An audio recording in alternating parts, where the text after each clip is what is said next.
Hello everyone and welcome! I had to channel my inner clickbait for this video, because through a lot of small changes we got something big for the League of Legends lore community. But before we talk about that, let me quickly thank all of you who turned into our 200k special stream. Usually when I stream we hang around the classic 30 to 80 viewers, so when we peaked at 230 I was really happy. So thank you all who managed to make it there. I believe the full VOD will still be on my Twitch channel. But now back to the news. During our stream I was notified that a new PBE update arrived, and I was told that a few champions got their lore updated. At this point I was a bit confused and I thought I was being trolled, because names like Soraka, Shaco and Zilean were being thrown around. And remember that Zilean had no lore before, he was a lost character for a while. But what this PBE update did is that it brought all champions back into the canon lore. So it seems that after this update goes live, there will be no characters in League of Legends that won't have their own story. No longer will we have to dance around blank characters, because there will be none. So now, let's have a look at all the updated stories. I believe there was the total of 37 updates. And all the credits for this goes to Kelban, who made a document with all the story changes on our Discord. Some of the changes are for champions that already have their lore updated, and we covered them on this channel before. This is just because their in-game lore remained old, but what I really want to focus on are the new bits. So let's get started. Alistar got his story reshaped so it would fit the current league geography. Always a mighty warrior with a fierce reputation, Alistar seeks revenge for the death of his clan at the hands of the Noxian Empire. Though he was enslaved and forced into the life of a gladiator, his unbreakable will was what kept him from truly becoming a beast. Now free from the chains of his former masters, he fights in the name of the downtrodden and the disadvantaged, his rage as much a weapon as his horns, hoofs and fists. Garen's story was shortened and the entire Katarina part was cut out. So, as of right now, the Garen and Katarina bit is not confirmed by any of the stories. Graves' story was updated to fit the ending of the Burning Tides. It mentions that he finally partnered with Twisted Fate once again. And then there is the story you're all probably here for, Kassadin. Keep in mind that before this update, the Void had nearly no story, so anything we learn about it is huge. Cutting a burning swath through the darkest place of the world, Kassadin knows his days are numbered. Though once a notorious adventurer, he had chosen to live anonymously and raise a family among the nomad tribes of Shurima, until the day his daughter was claimed by the Void. Kassadin vowed to bring her back, combining a number of arcane artifacts and forbidden technologies for the struggle ahead. His precautions were not enough, however, and these devices now only serve to slow the insidious corruption that ravages his body. But he will gladly pay the price if only he can save her. This is big. Not only does this confirm that Kassadin's daughter exists, but it also gives reason to Kassadin's appearance. And it mentions that Kassadin may die one day. This could finally be our first character to truly die in the story. Then I quickly want to mention Kayle and Morgana. Both of their stories remained the same, so it seems like Riot likes the idea of them being angels from another world beyond Runeterra. So my bet is that they will be turned into the citizens of the real Targon. Lucian's story was a bit simplified to contain all the important bits. Once a sentinel of light, Lucian is a grim hunter of the undying spirits, pursuing them relentlessly and annihilating them with his twin relic pistols. Consumed by the need to avenge his dead wife, he will not rest until Thresh, the spectre who holds her soul, is destroyed. Merciless and single-minded, Lucian allows nothing to stand in the path of his vengeance. Anyone or anything foolish enough to try is blown away by an overwhelming barrage of magical gunfire. Then there is Lux. Her story was updated with Demacia, so nothing really new here. Yi's story, however, was old, so now he fits into Runeterra again. Master Yi has tempered his body and sharpened his mind, so that thought and action have become almost as one. Though he chooses to enter into violence only as a last resort, the grace and speed of his blade ensures resolution is always swift. As one of the last living practitioners of the Ionian art of Voodoo, Yi has devoted his life to continuing the legacy of his people, scrutinizing potential new disciples with his 7 lenses of insight to identify the most worthy among them. Then there is the legend of Modulus. All know the tales. All pay the Bilgewater tithe. Since time immortal, Modulus has roamed the dark waters of coast of the Blue Flame Isles, dragging impious sailors to their doom. The armored Goliath strikes without warning, his inexorable footfalls churning the waters, before swinging his enormous anchor upward to shatter mast and kneel alike. He then pulls the flotsam beneath the waves to appease the wrath of the bearded lady. Nunu also got a new story. Frolicking through the hills of the Freljord, Nunu and Willem make an unlikely pair. But many travelers would swear they have seen the Yeti with a fearless boy clinging to his back. Though Nunu may have tamed the beast's heart, Willem's anger remains, fueled by a ravenous hunger. Some have even tried to separate the two, yet the bond of friendship between them is stronger than any chain, and they continue to ramble on their wild adventures. Riven's story was also a bit expanded. This was done to distinguish her from all the other Noxian invaders. Once a leader in the war hosts of Noxus, Riven is an expatriate in a land she previously tried to conquer. She rose through the ranks on the strength of her conviction and her brutal efficiency, and was rewarded with a legendary runic blade.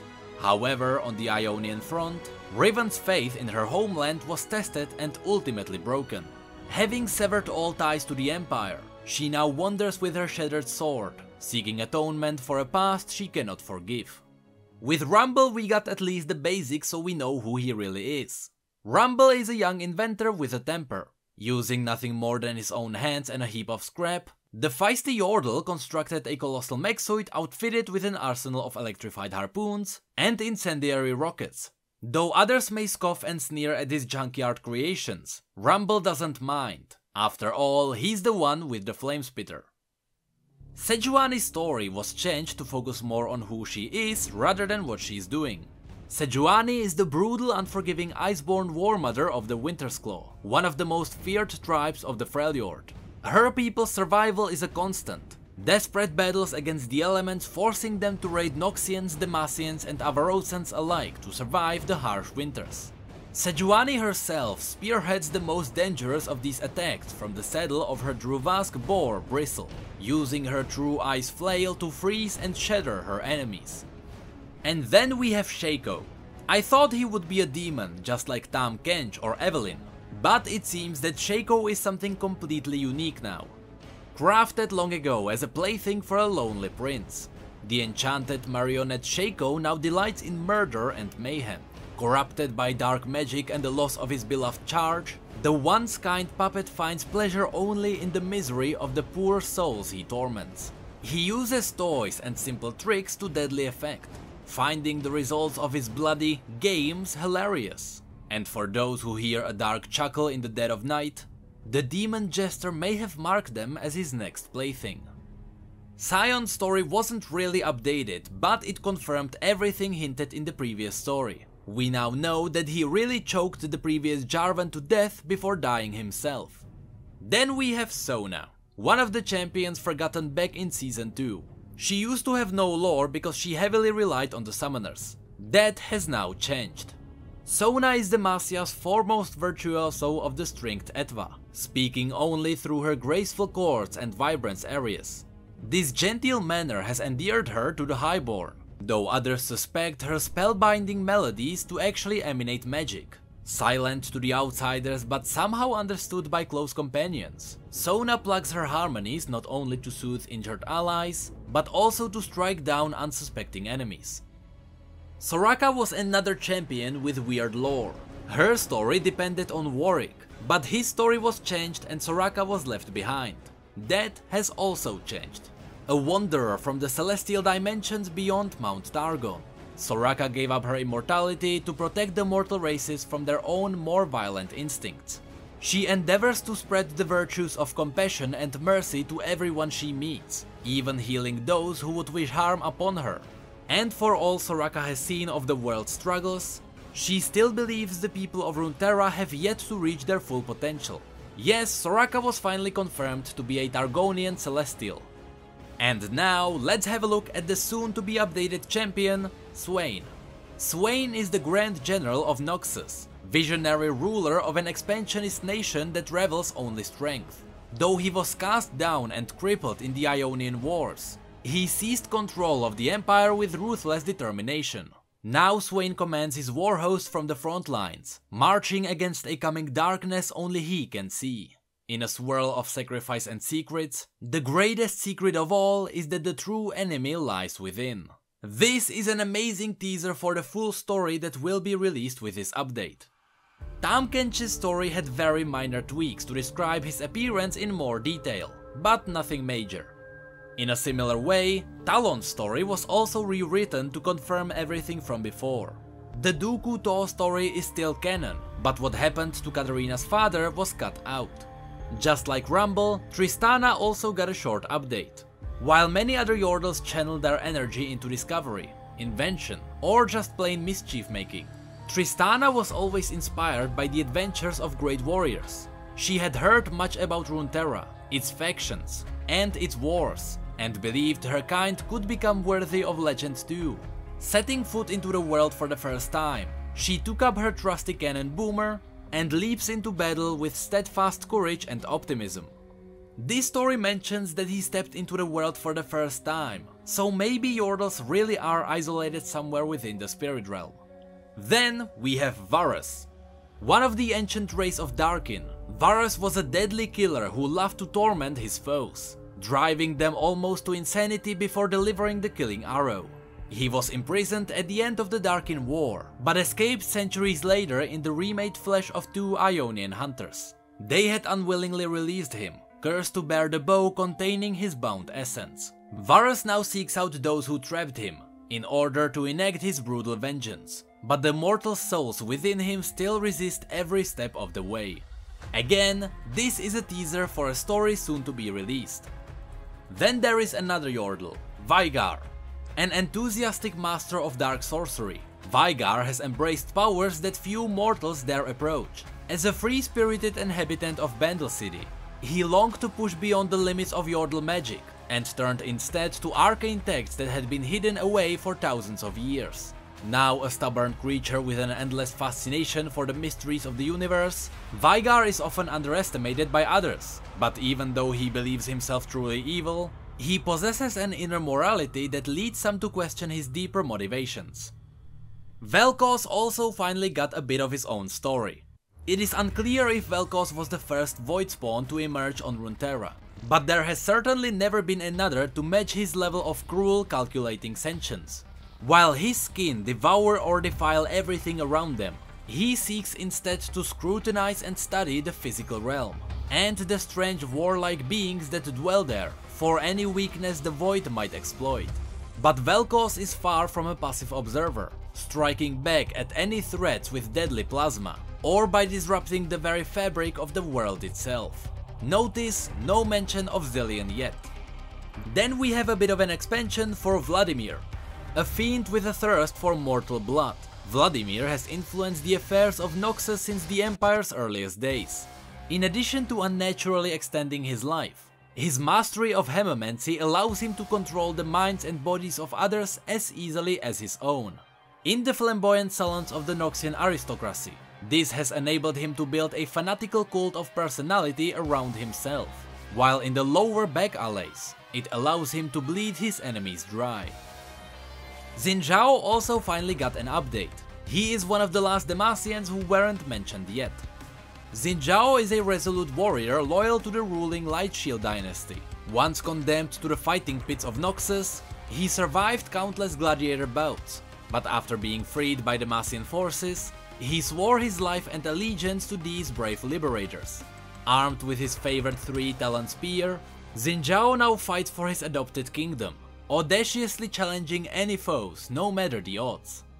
Zed was also updated to fit into Ionia a bit better. Utterly ruthless and without mercy, Zed is the leader of the Order of Shadow, an organization he created with the intent of militarizing Ionia's martial arts traditions, to drive out Noxian invaders. During the war, desperation led him to unlock the secret shadow form, a malevolent spirit magic as dangerous and corrupting as it is powerful. Zed has mastered all of these forbidden techniques to destroy anything he sees as a threat to his nation or his order. And now, finally after millennia, Zilean's lore.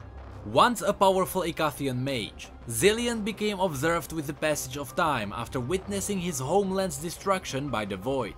Unable to spare even a minute to grieve the catastrophic loss, he called upon ancient temporal magic to divine all possible outcomes.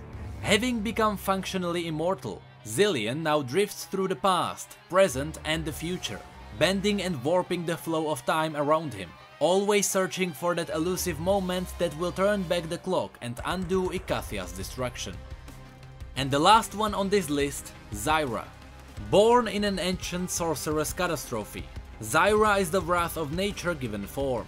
An alluring hybrid of plant and human, kindling new life with every step. She views many mortals of Valoran as little more than prey for her seeded progeny, and thinks nothing of slaying them with flurries of deadly spines. Though her true purpose had not been revealed, Zyra wanders the world, indulging her most primal urges to colonize and strangle all other life from it. And this is pretty much all we got in this update. There's been a lot of new information that could lead into interesting theories. Swain and Varus are especially interesting. But that's it for this video.